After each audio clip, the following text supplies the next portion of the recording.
Hello, everyone. Welcome to Developing Palettes. I'm Aaron Loomis coming to you from the Drew Estate Studio. With me today is Seth Geis, and from the Vestania Studio, John McTavish. How you guys doing?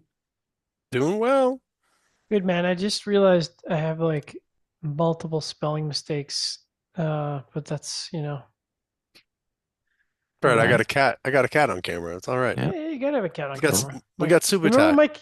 remember my cats used to jump up, would be in the middle of a review, and the cats would jump up. Is great. All right. So today we are talking about the Nestor Miranda Grand Reserve 2024. Cigar is a torpedo, 6 1/8 by 52. Comes out of the My Father factory in Nicaragua. Wrapper binder filler all listed as Nicaraguan. No other details than that. Price point is $18, and the cigar was released in June of 2024. So with all that out of the way, Seth, what was your overall experience like with this cigar? Listen, solid looking torpedo. Firm throughout, nice coloring. Got a decent aroma, good looking stick. First third begins with some leather. It's really wood focused. There's some creamy aspects. Got some coffee. Get the hell out of here. Cocoa. Touches of spice, some black pepper as well, just medium strength and body. Second, third really kind of just continue to deliver that profile, leather, wood, soft cream, coffee, cocoa, um, still medium strength. The final third, just very little change in the flavor profile, a little bit of musty barnyard and herbal qualities on the finish, a little bit of leather, medium strength body, coffee, black pepper, really good burn. Good draw. So, smoked well. Solid, kind of solid torpedo. John? Yeah, good looking cigar, nice bands. Thought the first third had a nice start to it. A lot of creamy medium spices and wood.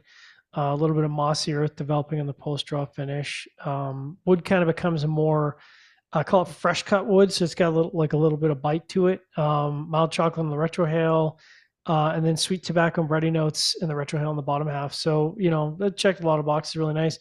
Unfortunately, from there,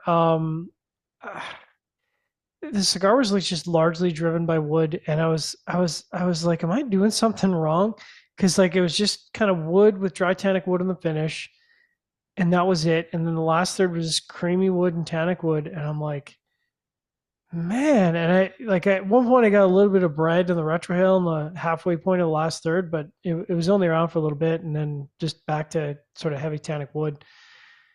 Like just super linear, super mundane. I don't get it because the first third, was quite promising, but the rest of the cigar was just absolutely boring for me. Construction was completely on point. Minor unevenness to the burn at times, but nothing I'd care about. And draw was, maybe a half to one notch towards the open spectrum, which is certainly perfect draw. So construction's on point, but man, average above average maybe. What about you, Aaron? Yeah, for me, this cigar started with toasted cedar, earth, and black pepper. Earth later took a slight lead in the profile. Second third saw the toasted cedar become pretty stale and later gained some wood bitterness. Then the final third saw the staleness ease up a bit and the black pepper increased a bit. Like John, my construction was perfect, so no complaints there. But it just started with an average flavor profile, kind of with that cedar, earth, and black pepper. Took a step down in that second third as that cedar became stale and bitter, but kind of picked back up in the final third as it stillness eased up. So, not a very exciting cigar. Um, Definitely wouldn't be coming back to this with any kind of frequency. Flavor profile is not great. I got a high price point to it, so yeah, not a something I'm going to come back to. Getting into the scores, we're going to start at the top with John at 6.1. I gave it a 5.4 and Seth gave it a 5.35. So, John, how that 6.1 match up for you? It's rare that I say this, but I think it's kind of high. Like, I rated it overall average, but I kind of feel like maybe I should have rated it above subpar because like I'm really torn because so normally for the audience, this is a little meta. Average means like it wasn't harsh, it wasn't whatever. But in this case, like the overall experience, it was really disappointing. Like if I'd gone into a shop and picked this up and smoked it, I probably would have tossed it at the halfway point. I would have been like, this is not good. And so I feel like 6.1 is a little generous. I feel like it should be, even with the perfect construction, it should kind of be in the fives in my mind. Yeah. My 5.4 matches up well, a below average flavor profile with perfect construction. So sick, below the halfway point of the five, just not worthwhile to come back to. All right, so that's 5.35. Yeah, I mean, I'm with you. It's just not something I'd come back to. Just disappointing, just below average, not like subpar, but below average. I guess $18 isn't, out of anything extraordinary for a limited edition. I can't believe it's been, how many years was that? I looked it up. 12 years since they did a Is Grand it yeah, Reserve. 20 is it 2012, yeah? Yeah. Yeah, wow. So it's Those just original wild. those original Grand Reserves are great. Yeah, the original ones, I mean, gosh, They're it's been great. years. So yeah, I mean, it's not something I'd come back to. It's not, you You know, know what? I think I might actually have a box of those now that I think about it. what was it, 12 green? Was it green? Was there a blue and green one? I Was it think blue it's then green? I think it's blue. I think I have the blue box. That might have been the 11. That's hilarious. So Yeah. Anyway, yeah, that's crazy. All right, final thoughts. I'll jump in. Cigars like this frustrate me.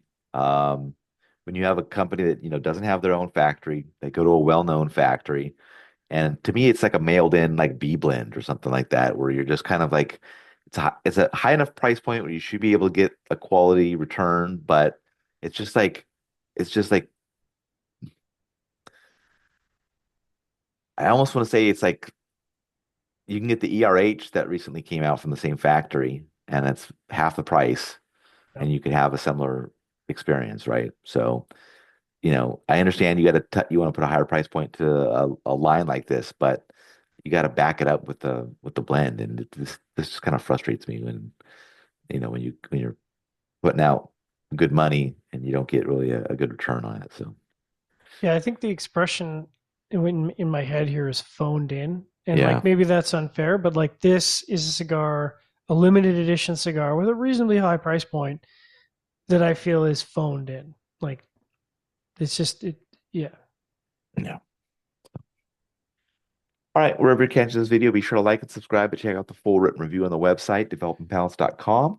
Follow us on social media channels, and you can catch all of our review recaps on podcasts, so iTunes, Google Play, and Podbean. Thank you for tuning in. We'll catch you on the next one. Grand Reserve